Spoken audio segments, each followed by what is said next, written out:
With regarding to land expropriation and also maybe the custodian of paying back that money, I'd just like to know if it happens that it doesn't meet the demand of the people and then the land is taken by force without paying back, isn't the leadership perhaps afraid that it will not invest their confidence in the country?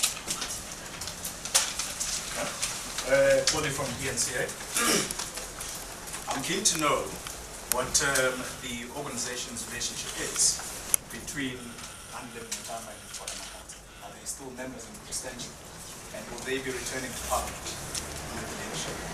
And just on the parliamentary issue, I'm keen to know how exactly you're going to go about it, because I think each time you've raised the question on ZUMA answering the questions, it's gone chaotic. So I'm really asking the question about the following of the rules of Parliament. You're saying that you're going to do it in accordance with the rules. So how are you going to do it without, I guess, trying to avoid chaos at the same time? Okay. There was never chaos in Parliament Code, but I understand where you come from, so you call it chaos. But there was never chaos, or disruption for that matter. Even the courts have agreed with us that there was nothing like that. You see, Parliament, that's where you exercise an absolute freedom of speech. And there shouldn't be restriction and irritation, particularly by South Africans, because that's where you push the constitution to the limit. And when we do that, you call it disruption and chaos, and it's not that. It is democracy in action. That's what our people have voted for, and that's why you see in other countries people even going to an extent of assaulting each other in Parliament. We've never seen that in South African Parliament, and I don't think we'll reach that point. So we're very robust and we're very fearless in our approach. It is not us who bring down Parliament. It's Baleka.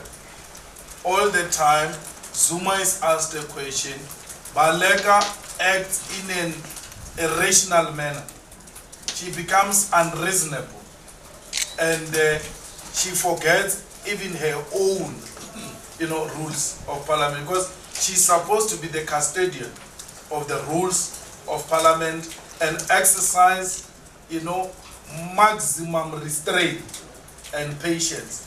But because she's partisan and she attends to the EFF with attitude, she's unable to even listen to the logic behind the EFF's argument, and as a result, she collapses, Parliament. So she is to be blamed for all what is happening in that Parliament. So we're going to stand up and we're going to demand that before the president speaks, he must answer the question. He must start where he left Parliament, and that has to be done. And we'll argue within the rules that this is what the rules are saying. And it's not a secret. We're not hiding it because we want to take anyone by surprise. This is the reality of the matter. This is what is going to happen. And Parliament will have to be responsible. So as he addresses the nation, that's where you start. As he stands up to deliver that speech, that's where you Yes, that's where we start. As he takes the podium, we say no, point of order, check. We don't think we are starting on a right note. Because the last time we ended up, this is where we were. And he starts there. Because in terms of the rules, if the president's question and answering session gets disrupted, the president will have to start where the disruption took place. Or where it's 116. 116. Rule 116. So we are going to apply it there. 1116. Start from where you ended. So that is the rule. It's not us. It's Yeah, and that's how we're going to deal with it moving forward. So I don't think there is any problem. Is there any?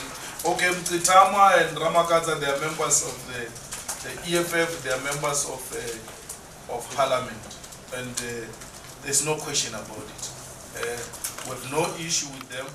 There's no any matter brought to us by anyone against them, or have they brought any matter themselves to us. So if there is an issue, we'll hear about it. We only read in the city press that there are people who have been paged and all that. Well and good, it has not been brought to. I don't know what the paging is, because we only opened on Monday. We only started putting structures this weekend, and there hasn't been even a first caucus of Parliament, because the whatever arrangements in Parliament, they will have to be done through the caucus of the EFF in Parliament. Yeah. Okay. Thank you. Investor confidence. Yes, Well, the investors continue to invest in China even when government has taken the land in China. So don't worry about any investor confidence. The investors just want a clear government policy. They don't want a wishy-washy policy. They want a firm policy. If government is the custodian of the land, then they sit down to plan around that. They don't want to plan this and tomorrow they get to be told a different story. So we are taking what rightfully belongs to us, and if there is anyone who wants to invest on our land, he will have to work with us and through us. We don't agree, that one we're not even ashamed about it. We don't want foreigners to own the land in South Africa.